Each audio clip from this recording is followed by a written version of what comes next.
بسم اللہ الرحمن الرحیم اللہم صلی علی محمد و آلہ و اطرتہ بعدد کل معلوم لک۔ مفسدات روزہ کون کون سے ہیں؟ کن امور سے روزہ ٹوٹ جاتا ہے؟ جن امور سے روزہ ٹوٹ جاتا ہے ان میں سے بعض روزے ایسے ہیں جن کی فقط بعد میں قضا کرنا لازم ہوتا ہے، اور بعض روزے ایسے ہیں جن کی قضا بھی لازم ہوتی ہے اور ان کا کفارہ بھی لازم ہوتا ہے۔ ان روزوں میں سے نمبر 1، جس شخص نے حالت روزہ میں جان بوجھ کر کچھ کھا لیا یا جان بوجھ کر کچھ اس نے پی لیا تو اس شخص کا روزہ ٹوٹ جاتا ہے، اور اس بندے پر رمضان المبارک کا مہینہ گزرنے کے بعد اس روزے کی قضا کرنا لازم اور واجب ہوتا ہے، بعد میں وہ روزہ اسے رکھنا ہوگا۔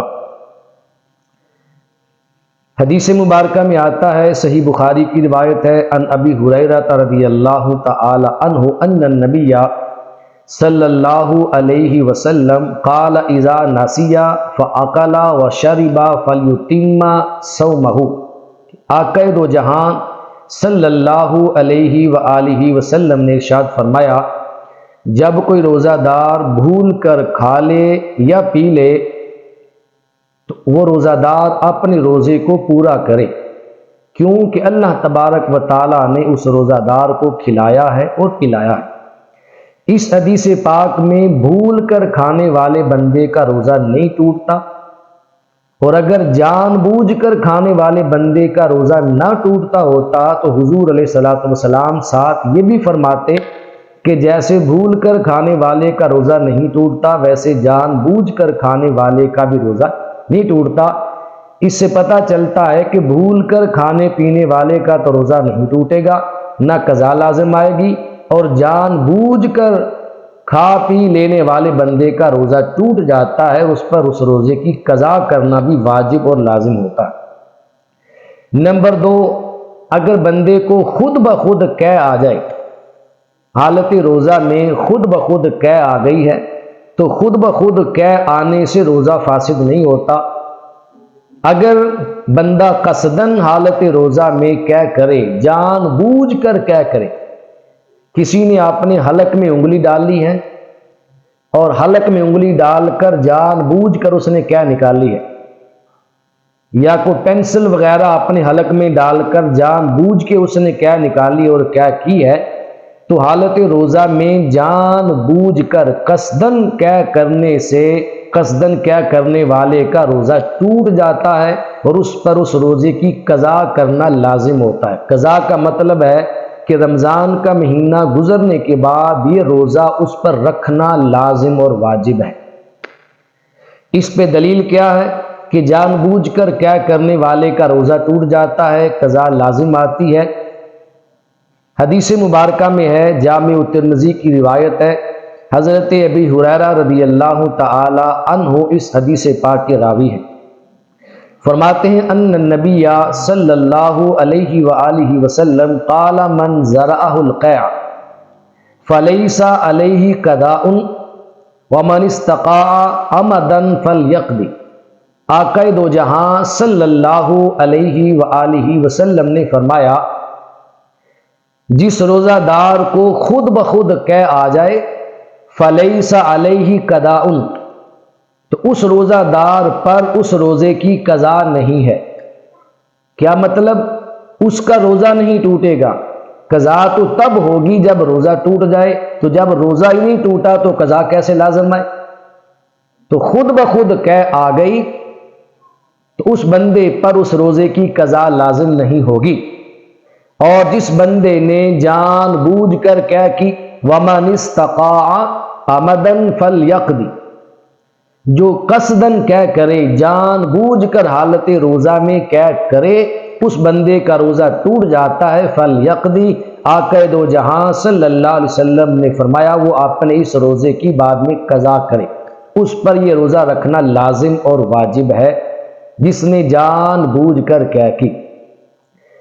نمبر 3، حالت روزہ میں کسی خاتون کو، کسی عورت کو اگر حیض آ جائے یا نفاس آ جائے تو حیض اور نفاس کے حالت روزہ میں شروع ہوتے ہی اس عورت کا روزہ ٹوٹ جاتا۔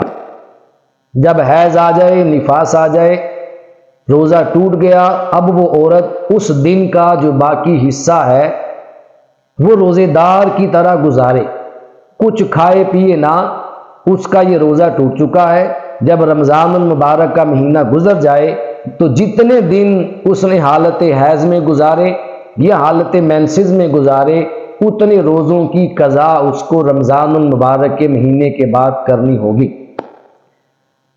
حالت روزہ میں اگر عورت کو مینسز آ جائیں، حیض آ جائے یا اس کا نفاس شروع ہو جائے تو نہ اس پر روزہ ہے نہ اس پر نماز ہے، اور بعد میں روزوں کی قضا لازم ہے، نمازوں کی قضا اس پر لازم نہیں ہے۔ اس بارے میں صحیح بخاری میں روایت ہے، ابی سعید خدری رضی اللہ تعالی عنہ صحابی رسول اس حدیث پاک کے راوی ہیں۔ آپ فرماتے ہیں کہ آقا دو جہاں صلی اللہ علیہ وآلہ وسلم نے ارشاد فرمایا، جب عورت حائضہ ہو جائے تو نہ وہ نماز پڑھ سکتی ہے اور نہ ہی وہ اس حالت میں روزہ رکھ سکتی ہے۔ جو روزے چھوٹے ہیں ان روزوں کی بعد میں وہ قضا کرے گی، اور جو نمازیں چھوٹی ہیں وہ شریعت مطہرہ نے اسے معاف کی ہیں، ان نمازوں کی قضا نہیں کرے گی۔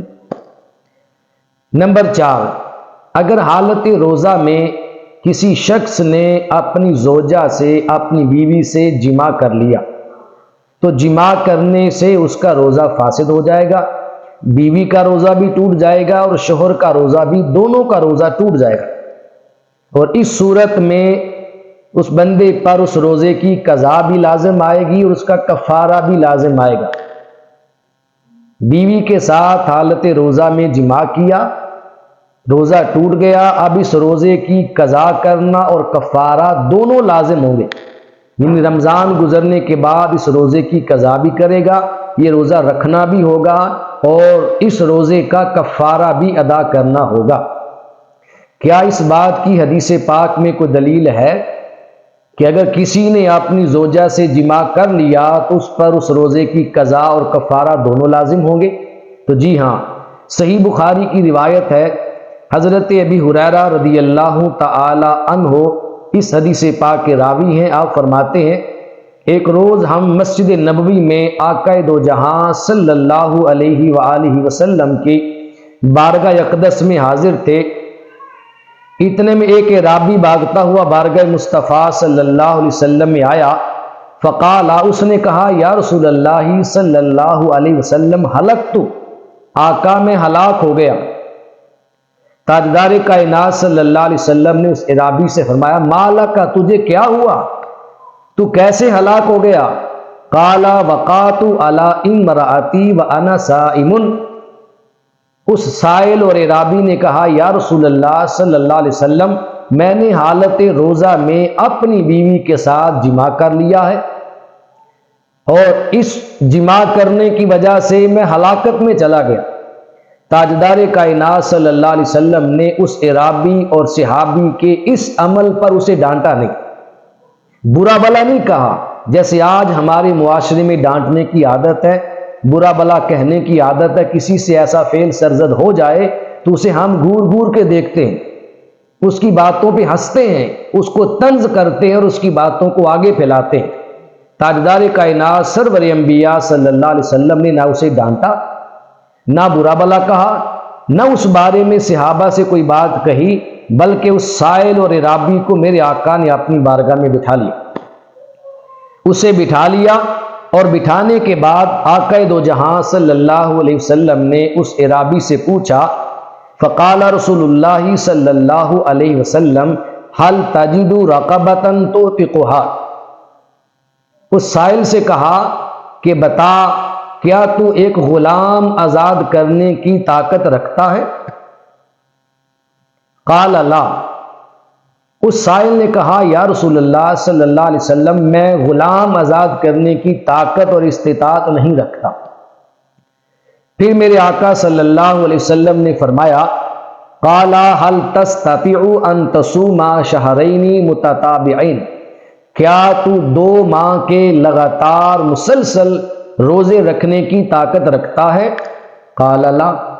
اس سائل نے کہا یا رسول اللہ صلی اللہ علیہ وسلم میں 2 ماہ کے لگاتار روزے رکھنے کی بھی طاقت نہیں رکھتا، ایک روزہ تو میں نبھا نہیں سکا، اب 2 ماہ کے مسلسل روزے کیسے رکھوں گا؟ تاجدار کائنات صلی اللہ علیہ وسلم نے اسے تیسرا آپشن پیش کیا اور فرمایا اے میرے صحابی، اے رابی، حل تجد اطعام 60 مسکینا، کیا تو 60 مسکینوں کو کھانا کھلانے کی طاقت رکھتا ہے؟ قال لا، اس عرابی نے عرض کی آقا میں 60 مسکینوں کو کھانا کھلانے کی طاقت بھی نہیں رکھتا۔ یہ 3 آپشن میرے آقا صلی اللہ علیہ وسلم نے اس کو دیے، اور حدیث پاک نے یہ بات ثابت کر دی اور یہ بات بتا دی اگر کوئی شخص اپنی بیوی کے ساتھ حالت روزہ میں جماع کر لیتا ہے تو اس جماع کرنے والے کا روزہ ٹوٹ جاتا ہے، اس پر اس روزے کی قضا اور کفارہ دونوں لازم آتے۔ کفارہ کیا ہوتا ہے؟ اگر وہ غلام آزاد کر سکتا ہے تو ایک غلام کو آزاد کرے، اگر اس کے لیے غلام آزاد کرنا ممکن نہیں ہے تو 2 ماہ کے مسلسل اور لگاتار روزے رکھے۔ اور 2 ماہ کے روزے لگاتار کیسے رکھے گا؟ لگاتار روزے رکھنے ہیں، درمیان میں ایک بھی روزہ اگر چھوٹ گیا یا ٹوٹ گیا، کسی بیماری یا عذر کی بنا پر بھی ٹوٹ گیا، تو اس کے وہ روزے جو پہلے رکھ چکا ہے وہ شمار نہیں ہوں گے، اسے پھر نئے سرے سے دوبارہ 2 ماہ کے لگاتار روزے رکھنا ہوں گے۔ ہاں اگر خاتون روزے رکھتی ہے اس صورت میں اسے درمیان میں حیض کا مسئلہ بن جاتا ہے، مینسز آ جاتے ہیں یا نفاس کا مسئلہ ہوتا ہے، وہ روزے چھوڑ دیتی ہے تو اس کے پہلے روزے شمار کیے جائیں گے۔ اب اس کے بعد باقی روزے رکھ کے دونوں کو ملا کر وہ 2 ماہ کے روزے مکمل کرے۔ اس عرابی نے عرض کی یا رسول اللہ میں 2 ماہ کے روزے رکھنے کی طاقت نہیں رکھتا۔ تو تاجدار کائنات سرور انبیاء صلی اللہ علیہ وسلم نے فرمایا کہ کیا تو 60 مسکینوں کو کھانا کھلا سکتا ہے؟ آقا نہیں کھلا سکتا۔ اسے میرے آقا نے بٹھا لیا۔ ابو ہریرہ رضی اللہ تعالیٰ عنہ فرماتے ہیں تھوڑا وقت گزرا تو ایک شخص بارگاہ مصطفیٰ صلی اللہ علیہ وآلہ وسلم میں ایک کھجوروں کا ٹوکرا لے کے آ گیا اور آقا کے در دولت پہ آیا اور بارگاہ مصطفیٰ میں کھجوروں کا نذرانہ پیش کیا۔ آقا نے قبول فرمایا اور قبول فرما کے میرے مصطفیٰ نے پوچھا این سائل، وہ سوال کرنے والا سائل کہاں ہے؟ وہ مسئلہ پوچھنے کے لیے جو آیا تھا وہ سائل کدھر ہے؟ انا یا رسول اللہ۔ اس سائل نے کہا یا رسول اللہ میں حاضر ہوں۔ تو میرے آقا صلی اللہ علیہ وسلم نے اس سائل سے فرمایا کہ تم ایسا کرو کہ خذ ھذا، یہ کھجوروں کا ٹوکرا پکڑ لو، اسے اٹھا لو، فتصدق بہ، اور اسے صدقہ کر دو، بانٹ دو۔ مدینہ منورہ کے فقراء اور مساکین میں جا کر یہ کھجوریں بانٹ دو، صدقہ کر دو۔ وہ سائل بارگاہ مصطفیٰ صلی اللہ علیہ وسلم عرض کرنے لگا یا رسول اللہ، اللہ کی قسم ہے کہ پوری بستی مدینہ میں مجھ سے زیادہ کوئی غریب نہیں ہے، میرا گھر پوری بستی مدینہ میں ایسا ہے جو سب سے زیادہ غریب ہے اور محتاج ہے۔ جب یہ جملہ اس سائل نے آقا کی بارگاہ میں عرض کیا، حدیث پاک کے الفاظ ہیں فَضَحِكَ النَّبِيُّ صلی اللہ علیہ وسلم حَتَّى بَدَتْ أَنْيَابُهُ، آقا دو جہاں صلی اللہ علیہ وسلم مسکرائے، ہنسے، اور ہنسنے سے مصطفیٰ کریم علیہ السلام کے دانت مبارک ظاہر ہوئے، اور میرے آقا نے مسکرا کے فرمایا اے سائل، یہ کھجوروں کا ٹوکرا لے جاؤ، تم خود بھی کھاؤ اور اپنے اہل خانہ کو بھی جا کر یہ کھلاؤ۔ یہاں پر ایک بات ذہن نشین رکھنی چاہیے، بہت سارے خطبہ جوش خطابت میں آ کر یہاں یہ بات کہہ جاتے ہیں کہ آقا دو جہاں نے اس عرابی کو اجازت دی کھجوریں لے جاؤ، خود بھی کھاؤ، اپنے اہل خانہ کو بھی کھلاؤ، تمہارا کفارہ ادا ہو گیا۔